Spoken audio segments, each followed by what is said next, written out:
Minnesota Twins grinded out an ugly victory today. They needed this. Bailey Ober delivered for them.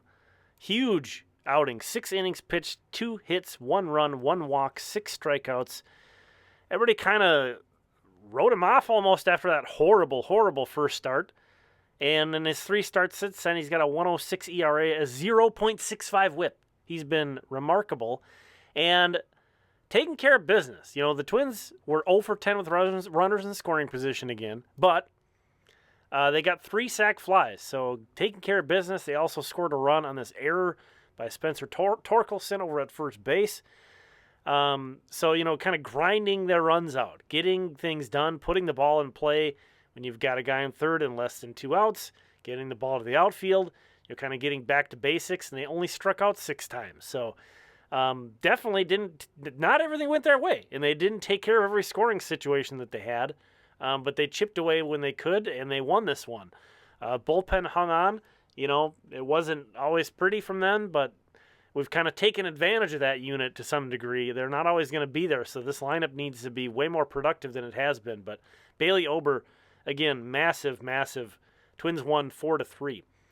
Moving on to the Saints game, Max Kepler had a 3-hit game. We'll take a look at all 3 of his singles here. He is 4 for 10 on his rehab assignment with 3 walks, so really looking great. I expect probably he will be with the Twins on Monday. Here, this was also a single. It's also kind of funny to look at these 3 hits, and they're all singles, and that one absolutely crushed off the wall. Here's a look at that swing. So, yeah, Max is looking healthy. He's playing the field as well, so I think we should see him back with the Twins pretty quick here. Moving on to Double-A, Emmanuel Rodriguez. Take a look at his day. He was 1 for 3 with a double here and 2 walks. He also stole 2 bases, which we'll take a look at. He now has 8 stolen bases on the season, so he is among the Double-A league level leaders, in stolen bases so far this season. See here, he steals 3rd in the first inning. That's one where you need to know you're going to make it, and he was safe by a mile. With no outs, first inning.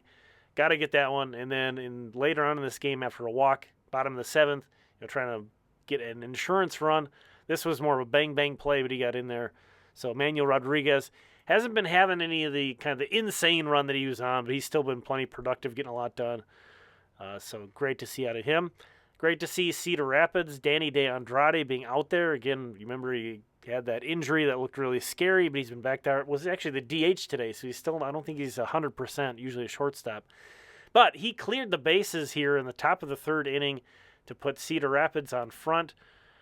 Everybody comes around on this double from Danny De Andrade. Nice to see out of him. Moving over to Fort Myers, Charlee Soto was on the mound, and actually we're going to pick this up in the top of the 2nd and watch him just pick on this guy. But in the first inning, he picked off 2 base runners in the same inning. But in this plate appearance, back-to-back swords, and then blows him away with the fastball, with the slider changeup fastball there. So kind of showing the whole arsenal in 3 consecutive pitches. He was looking good. I think he looked better than his end line suggests even. He was really varying his locations, varying his pitch usage. On 3-1 here, 3-1, he drops a changeup in. And this is that same guy we were looking at earlier. I think he's contemplating his career choices right now. He needs a timeout to think, man, hold on. Is this right for me? So now he's got the full count full, and he knows that Soto can just drop that changeup in as he feels, but he's still got to be ready for the fastball. And Soto holds forever. I think he knew he had the guy feeling uncomfortable, and he held the ball longer than usual. And then gets him on the strikeout. So I really enjoyed watching some Charlee Soto today. Again, the line doesn't really pop like crazy. 3 innings, 4 hits, 2 runs, 1 earned, 3 walks, 5 strikeouts. So, and Soto did go out for the 4th, but he walked the first batter he faced and got replaced there. So they are willing to let him go into the 4th. That's great to see. Here are the notable hitting performances from this evening. A lot of these guys are after really good starts. Olivar and Doncon stick out. Emmanuel Rodriguez.